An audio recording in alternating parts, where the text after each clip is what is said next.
안녕하세요. 오늘도 사연 살롱을 찾아주셔서 감사합니다. 저는 지금까지 길지 않은 인생을 살았지만 그동안 내내 평탄한 적이 없었던 삶을 살았습니다. 요즘에는 이런 인터넷 공간에 익명의 힘을 빌려 자신의 말 못할 고민이나 사연을 털어놓는 사람들이 많더군요. 저도 인생의 새로운 막을 맞이한 시점에서 지난 제 삶에 대해 허심탄회하게 이야기하고 싶어 이렇게 제 이야기를 써보게 되었어요. 제 이야기를 하려면 정말 어릴 적 겪었던 큰 사고에 대해 이야기를 하지 않을 수가 없는데요. 저는 6살 때 큰 화재로 인해 부모님을 모두 잃고 혼자 기적적으로 살아남았어요. 그 화재는 저희 가족이 살고 있던 빌라 전체를 집어삼켰던 화재였고 저희 집 바로 아랫집에 콘센트 누수로 인해 발생했다고 합니다. 한밤중 모든 주민들이 잠들어 있을 때 갑자기 발생하게 되어서 당시 자고 있던 많은 주민들이 큰 피해를 봤었어요. 당시 소방대원분의 말씀에 따르면 저희 엄마는 물에 적신 이불로 저를 돌돌 말고는 온 몸으로 안아주고 있었다고 해요. 현관문 앞에 절 안고 쓰러져 있는 걸 본 소방대원 덕분에 저도 구사일생 할 수 있었고 그때부터 저는 할머니랑 같이 살게 된 것이었죠. 아이고 불쌍한 것. 아유 불쌍한 내 새끼. 요 어린 것이 무슨 죄가 있다고. 이 할미랑 가자. 이제부터 이 할미랑 살자. 저는 그때의 기억은 하나도 안 나지만 할머니의 저 말은 지금도 어렴풋이 기억이 납니다. 할머니는 저를 부둥켜 안고 계속해서 저를 달래주셨고 끊임없이 불쌍한 내 새끼, 불쌍한 내 새끼 하시며 저를 쓰다듬어 주셨거든요. 할머니와 저는 당연하게도 항상 가난했습니다. 할머니는 가족 이야기를 그렇게 많이 하시진 않았지만 아마 화재로 인해 재산의 상당 부분을 손해봐서 더 형편이 어려운 것 같았어요.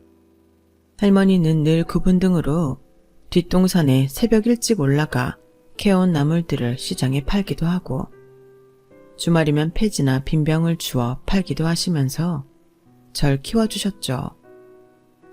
저는 화재 사고 때문인지 예전 기억이 하나도 없었어요. 그래서 할머니가 보여주는 엄마 아빠 결혼식 사진을 보며 두 분의 얼굴을 익힐 수 있었죠. 할머니는 늘 결혼식 사진을 볼 때마다 제게 아빠를 많이 닮았다는 이야기와 한복이 너무 더워 혼났다는 말만 하셨어요. 그 외에 가족들에 대한 이야기는 전혀 하시질 않았고요. 할머니, 이때는 머리가 까맸다. 근데 엄마 아빠 주변에 이 사람들은 다 누구야?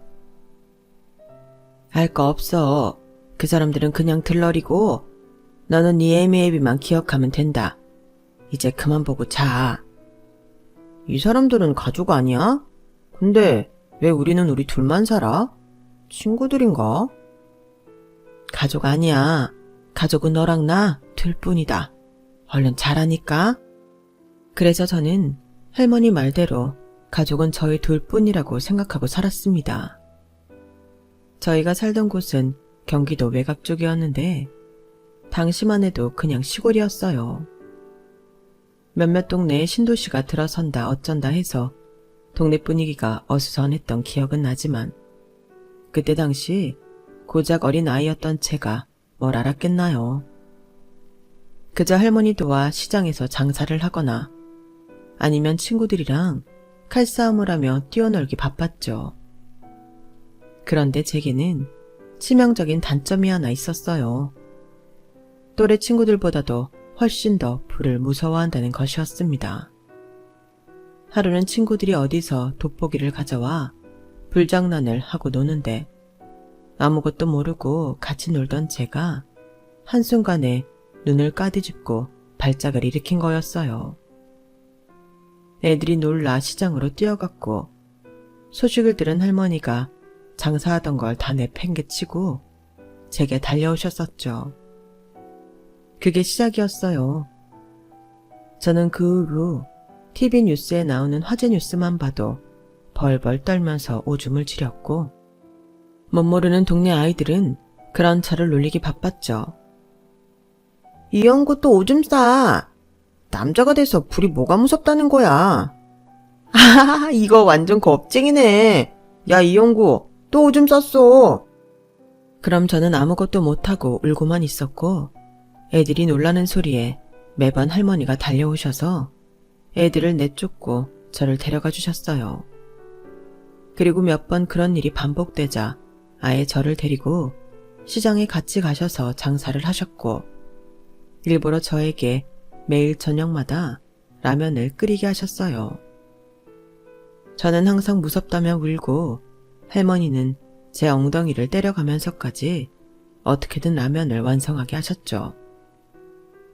울면서라도 해. 오줌을 지리든 말든 계속 하라고. 라면 하나 못 끓여서 어떻게 살래? 이 할미가 백날 첫날 같이 있을 줄 알아? 이런 겁쟁이는 내 새끼 아니야. 뭐해? 얼른 다시 불 켜. 그렇게 거의 반년이 넘도록 매일 저녁 할머니와 지옥 같은 시간을 보냈답니다. 그 기간 동안 저는 밤에 자다가도 악몽을 꿔서 비명을 지르며 일어났고 그런 제 옆에서 할머니도 밤잠을 설쳐가며 저를 달래고 재워주셨죠. 계절이 2번이나 바뀌고 나서야 저는 결국엔 스스로 불을 켜고 라면을 끓일 줄 알게 되었어요. 제가 무사히 라면을 완성한 걸 보고 나서야 할머니는 그제야 저를 부둥켜 안고 우셨죠. 저도 할머니 품에서 엉엉 울고 그렇게 저는 할머니 덕분에 지금까지도 멀쩡하게 제 먹을 거 해먹을 줄 아는 어른이 될 수 있었어요. 더 이상 불을 무서워하지 않고 다시 몇몇 아이들과 친하게 어울려 다닐 때쯤이었어요. 저는 해가 질 때쯤 되어서야 집으로 돌아왔는데 거의 다 집에 도착했을 쯤에 어떤 아저씨가 저희 집 현관을 열고 나오는 것이었어요. 가까이 가서 보니 부모님 결혼 사진에 있던 남자와 똑같이 생겼더군요. 그래서 저도 모르게 아저씨 얼굴을 보고 하며 소리를 냈어요. 그 소리에 아저씨는 저를 보더니 살짝 놀라면서 이렇게 말하는 거예요. 네가 정민, 아니 그래 형구구나. 네, 제가 형구인데요. 아저씨는 누구세요? 내가 누군지 몰라? 근데 왜 아는 척했어? 저희 엄마 아빠 결혼식에 왔던 아저씨 아니에요? 그래. 니네 엄마 아빠 결혼식 갔던 아저씨다. 네가 아는 게 그게 다야? 네. 참나. 뭐 그래. 너 할머니한테 잘해라. 학교 들어가면 네 할머니 봐서라도 공부 열심히 해야 돼 임마. 알겠어? 자, 여기 친구들이랑 맛있는 거라도 사 먹고.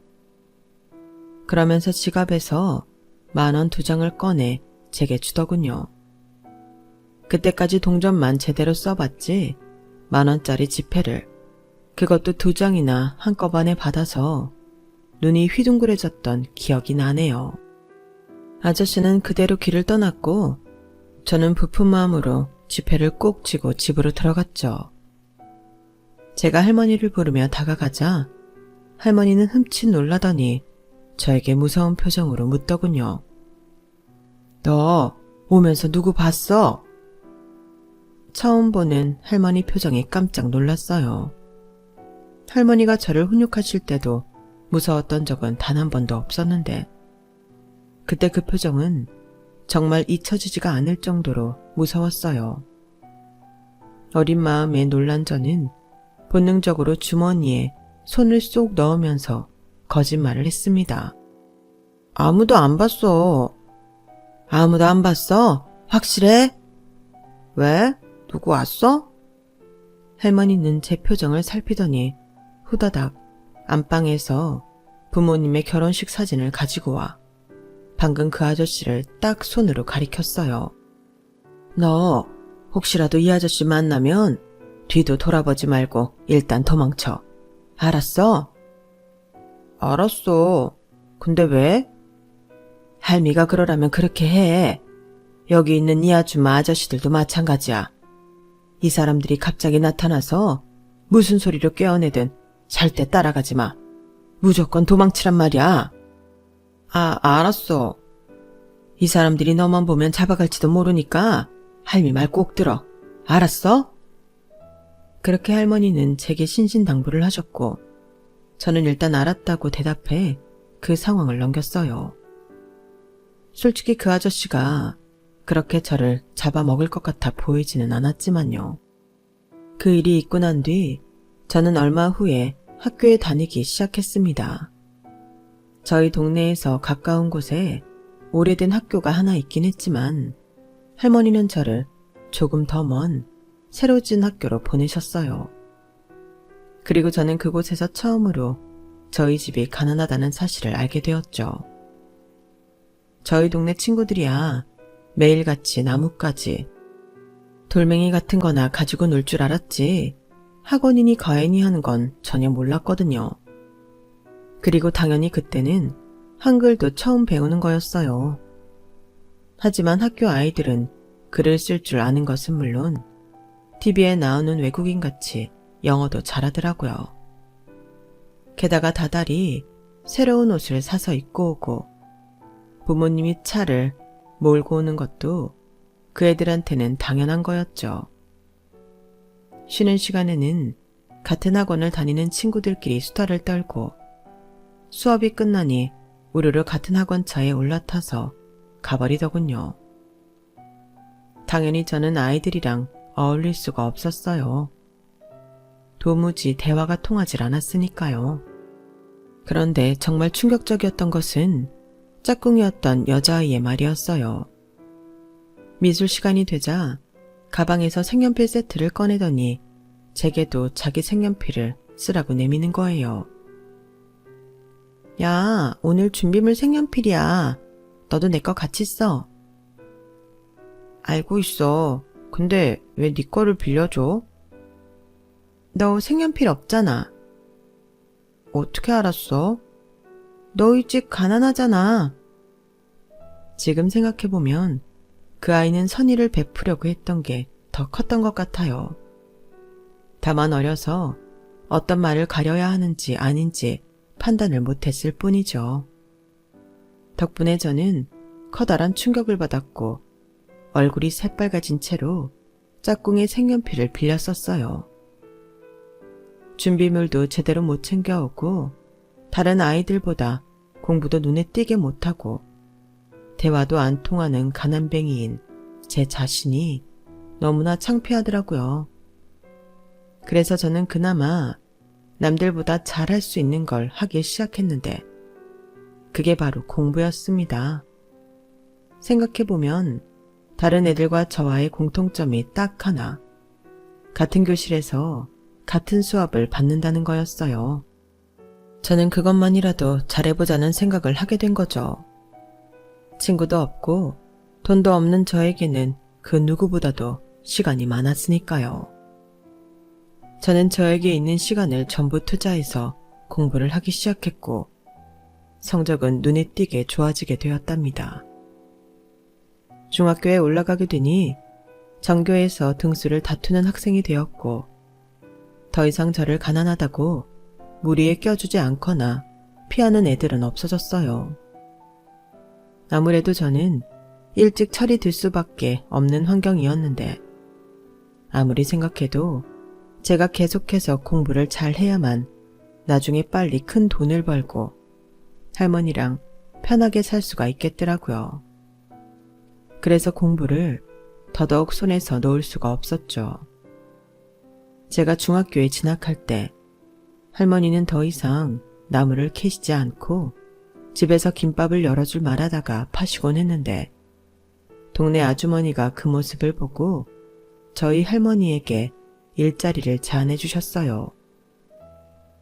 여기서 김밥 마실 바에야 자기가 하는 분식집에서 일하자면서요. 현관문이 여기서 이러시지 말고 저희 분식집에서 저랑 같이 마셔요. 이제 할머니 연세도 있으실 텐데 매번 이렇게 밖에서 일하시면 골병 들어요. 오셔서 하시던 대로 김밥만 마시면 돼요. 내가 허리가 이렇게 굽어가 식당에서 일을 제대로 할 수 있으려나 모르겠는데. 걱정 마셔요. 김밥만 마시고 계산만 하면 돼요. 할머니는 가게 앞쪽에서 딱 그거 2개만 해주세요. 그럼 나야 고맙지. 윤철엄마 고마워. 원래 일하던 분이 말도 없이 갑자기 사라졌다며 급한 대로 저희 할머니께 제안을 주신 거였죠. 저희 입장에선 엄청난 행운이었어요. 드디어 할머니가 지붕이 있는 일터에서 일하게 되어 저도 한시름 놓을 수 있었고 할머니는 제대로 월급을 받으며 일할 수 있으니 좋았죠. 그렇게 저희의 형편은 점점 나아지고 있었고 저는 중학교 3학년이 되어 진로 상담을 받게 되었는데요. 담임선생님이 제게 대뜸 과학고로 진학하는 게 어떻냐는 겁니다. 제가 유난히 수학과 과학에 흥미도 많았고 성적이 좋았거든요. 과학고 다니려면 돈 많이 필요하지 않아요? 아무래도 그렇지. 그치만 그 안에서 열심히 하면 장학금을 탈 수도 있어. 너 예전에 올림피아드에서 수상도 했잖니? 너 정도 실력이면. 아니요. 전 그냥 일반 고등학교 갈게요. 100% 확실히 돈 받을 수 있는 거 아니면 못 가겠어요. 그래도 네 성적에 그냥 고등학교 가긴 너무 아깝잖아. 제 형편에는 그게 맞아요. 나중에서야 이 얘기를 전해들은 할머니가 노발대발 하셨지만 저는 제 뜻을 꺾을 수가 없었어요. 할머니한테는 거기 안 가더라도 충분히 좋은 대학 갈 수 있다고 안심시켜드렸지만 할머니 마음은 그게 아니셨겠죠. 할머니는 한동안 밤마다 저 몰래 마당에 나가 어딘가로 전화를 거셨는데 상대방이 잘 받지 않는지 험한 욕들을 중얼거리다가 다시 들어오셨어요. 저는 자는 척을 하고 있었지만 매번 그 소리를 듣고 있었죠. 도대체 누구한테 전화를 하는지 궁금해서 슬쩍 떠보듯 물어봐도 시치미를 뚝 떼니 저도 더 이상 캐묻지는 않았습니다. 대신 금전적인 문제로 힘들어하는 할머니한테 항상 입버릇처럼 이야기를 했어요. 저는 일반 학교에서도 충분히 대한민국에서 내놓으라 하는 대학에 갈 수 있고 그런 대학을 가면 돈을 엄청 많이 벌 거라고요. 땡땡 대학만 들어가도 과외로 한 달에 50만 원을 번대. 그거 몇 명만 하면 돈이 얼마야? 내가 다른 건 몰라도 누구 가르치는 거 하나는 자신 있거든. 그러니까 할머니 돈 걱정하지 말고 조금만 기다려. 몇 년만 있다가 우리 여행도 가고 맛있는 것도 먹으러 다니자. 아이고 말은 허튼 소리 하지 말고 넌 공부나 열심히 해 이 녀석아. 이 할머니가 너 하나 대학 못 보낼 것 같으냐? 너야말로 쓸데없는 걱정하지 말어. 참나 할미 손자 못 믿어? 어디로 여행 가고 싶은지만 골라봐봐. 내가 다 데려가 준다니까. 아 빨리 들어가서 잠이나 자. 하여간 저거 입만 살아가지고 으이구 녀석아. 너 눈밑이 까맣다 못해 시퍼렇다 시퍼래. 빨리 불 끄고 자. 할머니는 제 등을 찰싹찰싹 때리시면서 저를 침대로 밀어넣었지만 기분이 나쁘진 않은지 입꼬리는 슬쩍 올라가더군요. 그렇게 저는 입만 열면 그런 실없는 농담을 해댔어요. 그러면 할머니가 조금이라도 마음의 짐이 덜어지실 것 같아서요. 사실은 전혀 농담이 아니었는데 말이죠. 저는 정말로 대학을 가자마자 돈을 벌 생각으로 명문대를 목표로 잡고 공부를 했고 덕분에 일반 고등학교에서도 전교 1, 2등을 놓치지 않을 수 있었답니다. 그렇게 3년 동안의 고등학교 생활 동안 입버릇처럼 할머니께 말씀드렸던 것처럼 명문대를 갈 수 있는 성적을 만들 수 있었어요. 수능 점수도 나쁘지 않았고요. 그런데 예기치 못했던 일이 발생했는데 고등학교 진학 때 겪었던 일을 똑같이 마주하게 된 것이었어요. 성적은 괜찮지만 금전적인 상황이 애매했거든요. 제가 목표하던 대학교를 지원하면 장학금을 받기가 애매했고 전액 장학금을 받으려면 조금 낮은 학교로 하향 지원을 해야 했습니다. 하지만 이번에는 할머니가 눈에 불을 켜고 저를 지켜보고 있었고 하향 지원은 절대 안 된다며 필사적으로 말리시는 거예요. 내가 다 등록금 대줄 수 있다. 일단 들어가고 그 다음에 그 안에서 장학금에 도전해보면 되잖니. 왜 자꾸 돈 때문에 네 꿈을 포기하려 들어? 아니야. 내 꿈은 컴퓨터 공학까지 무슨 대학이 아니었다니까. 어느 대학이든 상관없어서 그래. 정말이야 할머니. 네가 그 학교의 모집 요강을 작년부터 들여다보고 있던 거 내가 모를 줄 알아? 이게 어디 할미를 천치로 알고 내가 이미 모아둔 돈으로 너 입학은 시켜줄 수 있다. 네가 성적이 부족한 것도 아닌데 왜 안 가겠다는 거야? 아우, 막상 가려니까 너무 멀어서 그래. 코앞에 괜찮은 대학 있는데 왜 자꾸 멀리 가래? 제가 계속 그렇게 안심을 시켜드렸지만 할머니는 자꾸만 속상해 하셨고 또다시 저 몰래 밤마다 누군가에게 전화를 걸기 시작하셨죠. 어쩌면 제가 1, 2학년 때 야자를 하고 있을 때도 통화를 하셨는지도 모르겠어요. 어쨌든 저는 그런 할머니의 모습을 3년 만에 다시 보게 되었고 이번에는 그 상대와 뭐라 대화를 하더라고요. 자세히 들리지는 않았지만 할머니는 자꾸 왜 약속한 걸 지키지 않느냐고 화를 내시는 것 같았는데요. 저는 대체 누구일까? 무슨 얘기일까? 속으로 5만 가지 생각을 해봤지만 할머니가 먼저 얘기하시기 전에는 굳이 먼저 물어보지 않으려고 했어요. 당시 할머니는 이미 연세가 많이 드셨고 몸이 하루가 다르게 쇠약해지고 있었거든요. 제가 고등학교 2학년일 때에 한번 폐렴을 심하게 앓으셨다가 겨우 나으셨는데 그때 이후로 좀처럼 정상적인 컨디션으로 돌아오지 못하고 있으셨는데요. 병원에 가라고 해도 잘 안 다니시는 것 같았는데 시간이 1년 좀 넘게 지나니 몸만 약해지신 게 아니라 경미한 치매 증상도 조금씩 나타나게 되더군요. 그때 이미 연세가 85세가 넘어가니 아무래도 더 이상 회복이 안 되시는 듯 했어요. 저는 그래서 더 커다란 고민에 빠질 수밖에 없었습니다. 할머니의 완강한 뜻을 저버리는 게 더 할머니한테 타격이 있을지 아니면 제 뜻을 고집하고 할머니 곁에 남아있는 게 맞는 건지 쉽사리 결정을 내릴 수가 없었어요. 그러던 중 하루는 저희 사정을 잘 알고 있던 김밥집 사장님이 저를 따로 불러내 얘기를 해주셨어요. 할머니한테 얘기 들었어. 너 더 좋은 대학 갈 수 있는데 할머니 때문에 고민하고 있다며? 아니요. 저도 여러 방안으로 생각하고 있는 거예요.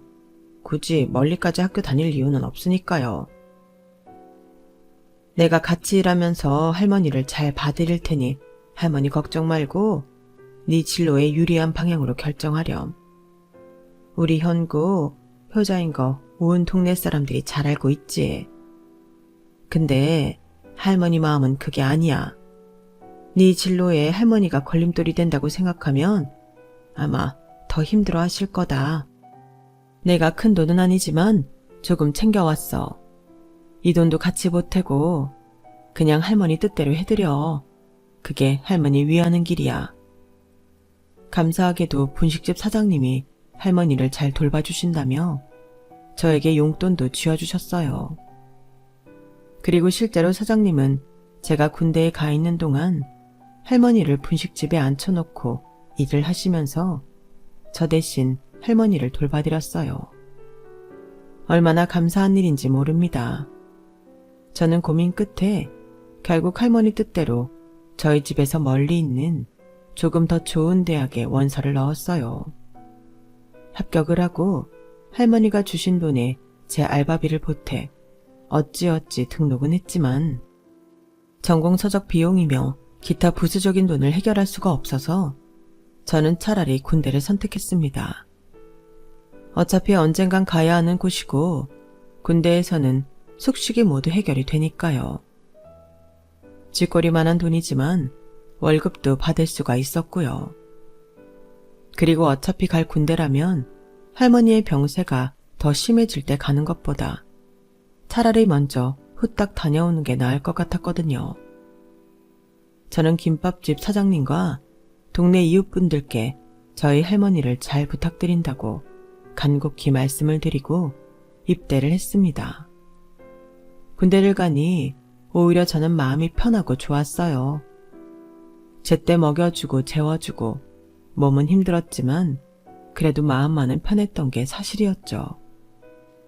그런데 1년 3개월 차에 저는 급작스럽게 의가사 제대를 하게 되었습니다. 눈앞이 노래지는 것 같았죠. 할머니가 분식집에 계시다가 쓰러지셨는데 아무래도 머리를 크게 다치신 것 같다며 유일한 가족인 저를 찾는 것이었어요. 급하게 짐을 챙겨 병원으로 달려가 병실에 누워있는 할머니를 보니 마음이 정말 무너져 내리는 것 같더군요. 저는 그때부터 약 2달 정도 할머니 병간호를 해드렸어요. 기력이 많이 쇠한 할머니는 치매 증상이 더 심해지셨는데 그때마다 저에게 아유, 내 아들 형구, 불쌍한 내 아들 형구 하시면서 제 볼을 쓰다듬으면서 우시는 거예요. 지금 생각해보면 아직 어렸던 저는 그런 할머니를 볼 때마다 마음이 철렁 내려앉아 저도 모르게 할머니를 몇 번 다그쳤어요. 할머니 아들은 이만형, 여기 이만형이고 나는 손자잖아 할머니, 손자 이현구. 내 아들 형구. 아니, 여기 이 사람이 누구야? 응? 이 사람이 할머니 아들이잖아. 제게 있는 유일한 부모님 사진인 부모님의 결혼식 사진을 들이밀며 고쳐주려고 해도 할머니는 계속해서 저를 아들이라고 부르시기만 하셨어요. 그러다가 제가 결혼식 사진을 보라고 눈앞에 보여주면 자꾸만 예전에 저희 집에 왔었던 아저씨를 가리키며 그 아저씨를 따라가지 말라는 겁니다. 이 사람 절대 따라가지 말어. 어딜 내 새끼 뺏어가려고. 어림도 없지. 형구 너 이 사람 보자마자 도망가라고 했지? 기억하지? 그래 기억해. 이거 이제 그만 보자. 할머니가 갑자기 너무 흥분을 하시면서 이야기하시니 저는 그 다음부터는 더 이상 그 사진을 꺼내지 않았어요. 그리고 저는 결국 할머니한테 마지막까지 아들 소리를 듣다가 할머니를 보내드려야 했습니다. 장례식장에는 몇몇 동네 사람들이 와주었고 휴가 나온 군대 동기들도 몇 명 들렀다 갔어요. 저는 애써 의연하게 조문객들을 대했지만 망망대해에 혼자 떨어지게 된 것 같아 정신을 차릴 수가 없었습니다. 앞으로 혼자서 어떻게 살아가야 할지 막막하기만 하더군요. 발인을 하루 앞둔 새벽, 웬만한 조문객들은 다 돌아가고 혼자 빈소를 지키고 있는데 어떤 중년의 남자가 장례식장에 들어서더군요. 반사적으로 몸을 일으킨 저는 그 남자를 보자마자 온몸이 굳어버렸어요. 그 남자는 오래전에 저희 집에 한번 왔다 갔던 할머니가 그토록 마주치지 말라던 바로 그 아저씨였거든요. 제가 놀란 눈으로 쳐다보고 있자 그 아저씨는 일단 할머니께 먼저 예의를 갖추더니 제게 왔어요. 네가 형구구나. 그간 고생 많았다. 아저씨, 대체 누구세요? 저희 할머니랑 대체 무슨 관계시죠? 너야말로 대체 뭔 소리를 들었길래 날 그렇게 못마땅하게 보냐? 할머니가 돌아가시기 직전까지 당신 보면 도망가라고 하시던데 대체 할머니한테 무슨 짓을 했길래 그러냐고요? 아이고 참. 알았다. 일단 앉자. 밤독인데 얘기나 좀 하자. 너도 들어야 하는 얘기야. 저는 경계심을 풀지 않고 그 아저씨의 맞은편에 앉아 의심쩍은 눈초리로 아저씨를 주시했습니다.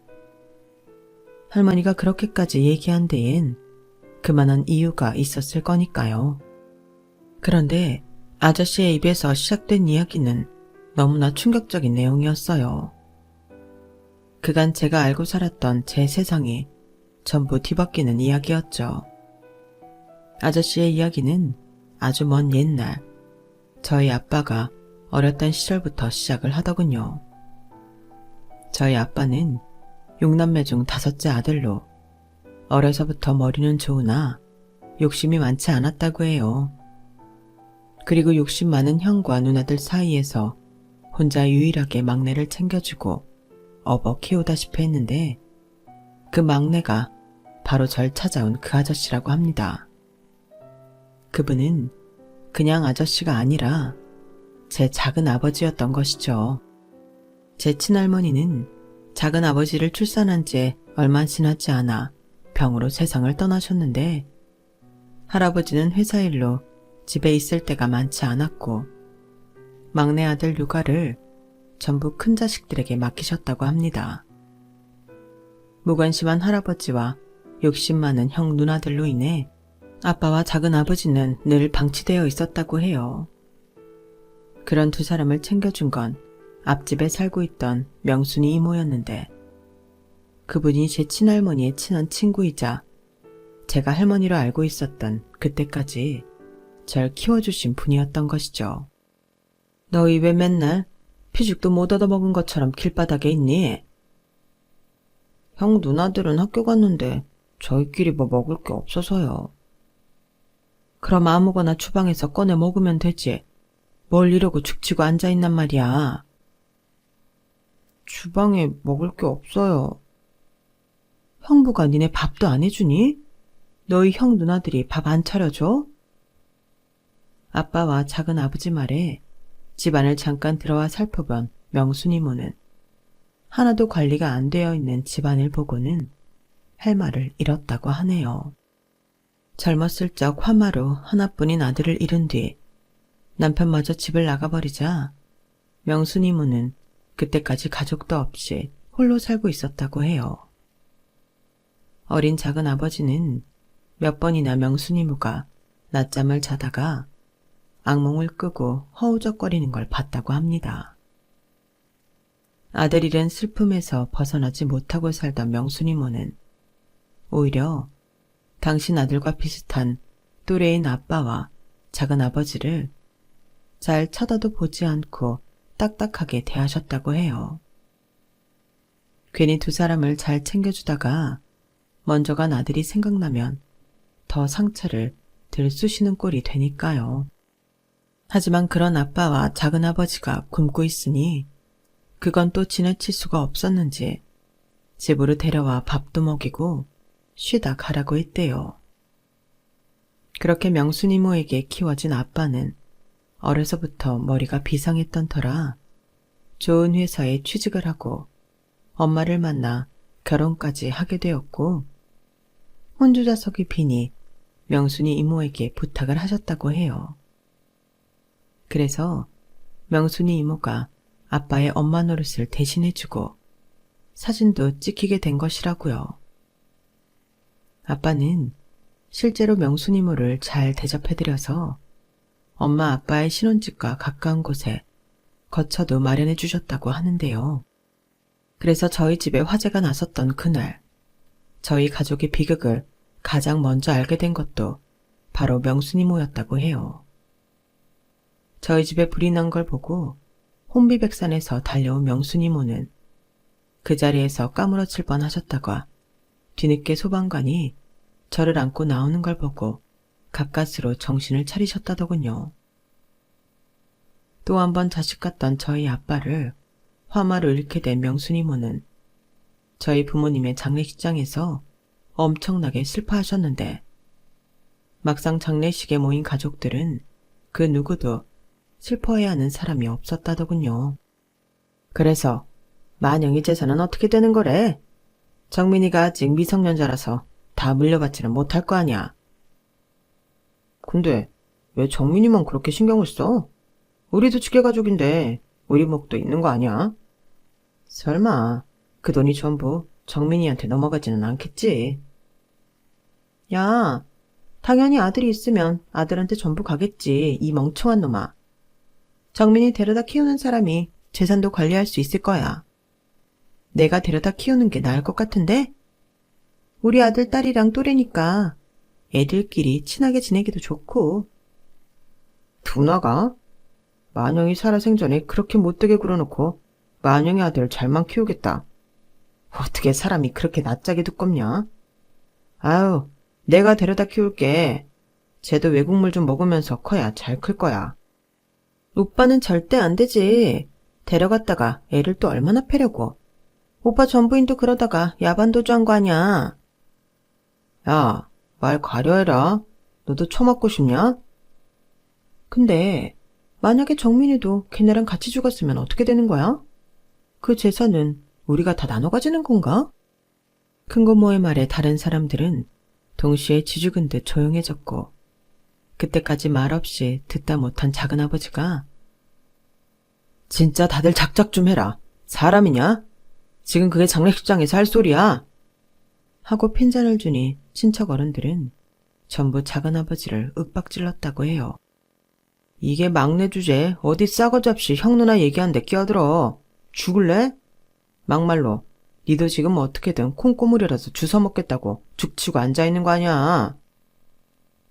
작은아버지는 막내 형의 죽음에 마음이 아프기도 했지만 나머지 가족들의 파렴치한 생각에 치가 떨려 말이 나오지 않았다고 합니다. 말도 안 통하고 폭력적인 사람들이랑 더는 말을 섞기 싫어. 그 뒤로는 그냥 말없이 그들이 하는 말을 듣기만 했대요. 그리고 그 모든 걸 엿듣고 있던 명순이 이모는 그 즉시 저를 데리고 장례식장을 도망치듯이 빠져나왔던 것이죠. 살던 동네에서 한참을 떨어진 곳에 급하게 털을 잡은 명순 이모는 저를 보고 저와 같은 나이에 불길 속에서 목숨을 달리한 자신의 아들이 겹쳐 보이셨는지 자신의 아들 이름을 따서 형구라고 부르기 시작하신 거였고요. 몇 년 뒤 제가 동네 친구들이랑 한참 뛰어놀고 있을 때 작은아버지가 겨우 명순 이모를 찾아서 집을 찾아온 것이었어요. 작은아버지가 마당에 들어서자마자 명순 이모는 온갖 살림살이를 집어 던지며 내쫓으라고 하셨는데 작은아버지가 겨우 진정시키고 얘기를 했다더군요. 이모, 정민이는 어딨어요? 누가 정민이야? 니네 애를 왜 나한테서 찾아? 형 누나들이 얼마나 찾았는 줄 알아요? 걔 지금 실종 상태여서 다른 가족들이 걔 찾는다고 아주 눈에 불을 켜고 있다고요. 저도 여기 3년 만에 찾았는데 그 양반들이라고 못 찾을 것 같아요? 그러니까 정민이는 나한테 없다니까 그러네. 왜 없는 애를 자꾸 나한테서 찾느냐고. 애 형구라고 부르신다면서요. 이모, 이러시면 안 돼요. 걔 학교는 보냈어요? 애 학교는 보내야 할 거 아니에요. 너 어렸을 적에 네 형 누나들 중에 너 보듬어준 사람이 만영이뿐이 더 있었어? 네가 사람이면 이러면 안 되는 거지. 만영이가 살아생전에 너한테 얼마나 잘해줬냐. 그러니까 정민이를 제가 키워야죠. 다른 형 누나들이 애 제대로 키우겠어요. 그리고 그래야 정민이도 유산 제대로 물려받을 수가 있다니까요. 걔가 그 하얀 아들 사이에서 잘도 자라겠다. 형국에는 엊그제까지 가스불도 못 켜고 벌벌 떨던 애야. 애가 아직도 얼마나 악몽을 꾸는지 알기나 해. 내가 너는 또 어떻게 믿니? 네 형 누나들 그렇게 작당하고 있을 때 너도 아무 소리 않고 가만히 있지 않았더냐? 그 말에 작은 아버지도 할 말이 없어져서 한동안 가만히 있었다가 마지막으로 명순 이모한테 일단 저를 잘 데리고 있어보라고만 하시고 집을 나서셨다고 해요. 일단 애 잘 데리고 계세요. 이모도 헷갈리지 마요. 이모도 지금 이모 욕심 때문에 이러는 거 아니라고 할 수 있어요. 형구 형은 이미 25년 전에 죽었잖아요. 연락 아예 끊지는 마시고 저랑은 계속 하셔야 돼요. 그래야 나도 뭔 일 있으면 이모한테 말을 해주던지 할 거 아니에요. 서울 일은 일단 제가 어떻게 해볼 테니까 이모도 진짜로 헷갈리시면 안 돼요. 그리고 그날 그렇게 현관 밖에서 저를 마주쳤던 작은아버지는 서울로 올라가서 대부분의 행정 처리를 해줬다고 해요. 다른 친척 어른들은 작은아버지가 저를 데리고 해외로 나간 줄 알았고, 그래서 그 이후로는 저희 집에 찾아오는 어른들이 없었던 거라고 하더군요. 그 모든 이야기를 듣는데 저는 엄청난 충격을 받을 수밖에 없었어요. 그리고 엄청난 분노도 한꺼번에 밀려왔습니다. 그래서 갑자기 이 얘기를 나한테 해주는 이유가 뭔데? 당신들이 쓰레기라는 소리밖에 더 돼? 할머니가 지금까지 무슨 고생을 하면서 날 키웠는지 알아? 야, 인간적으로 나는 빼줘라. 나는 그래도 네 유산 관리해준 사람 아니냐. 이모, 아니 네 할머니가 말년에 정신이 오락가락 하시다 보니까 너한테는 그렇게 말했나 본데 나한테는 재작년부터 네 유산 내놓으라고 아주 닥달을 했어. 얼마 전까지 당신이 치매가 왔다면서 더 재촉을 하시더라고. 시간이 얼마 안 남았다면서. 이제 내가 곧 22살인데 약속 안 지킨 거 맞잖아요.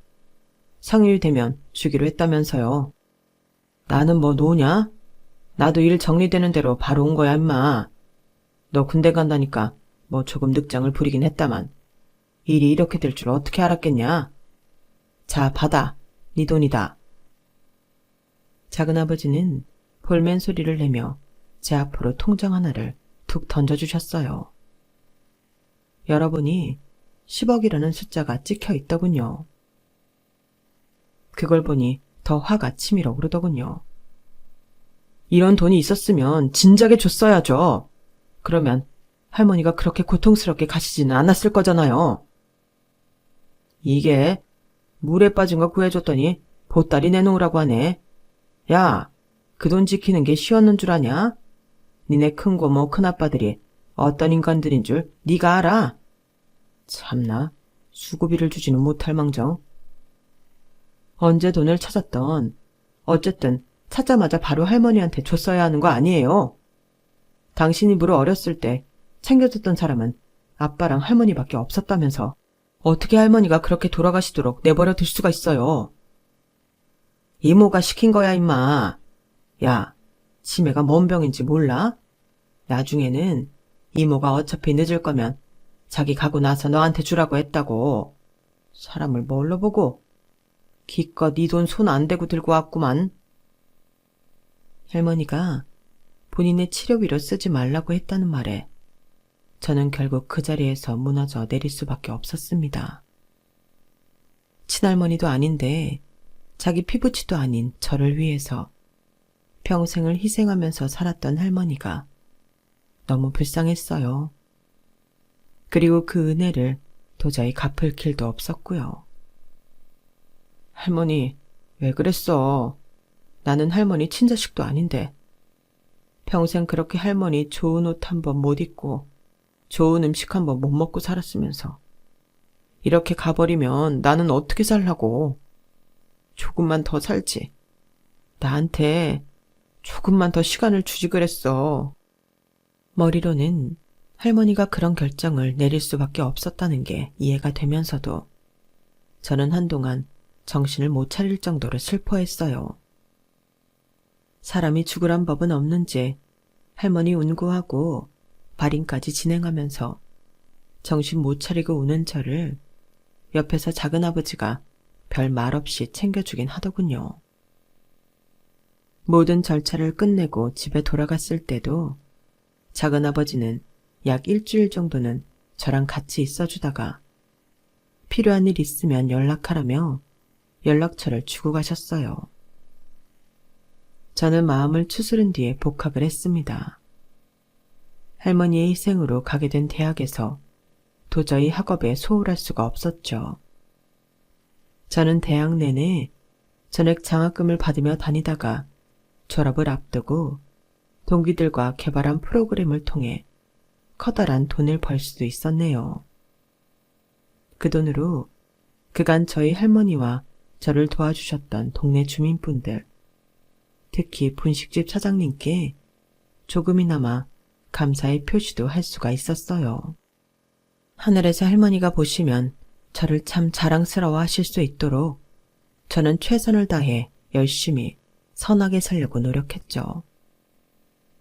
몇 년의 시간이 흐르고 나니 그리운 마음과 슬픈 마음은 어느 정도 무뎌졌지만 그래도 아직까지는 할머니가 조금 더 버텨주셨더라면 지금쯤 할머니랑 같이 손잡고 여행도 다니고 맛있는 것도 먹으러 다녔을 거라고 생각이 수시로 드는 건 어쩔 수가 없네요.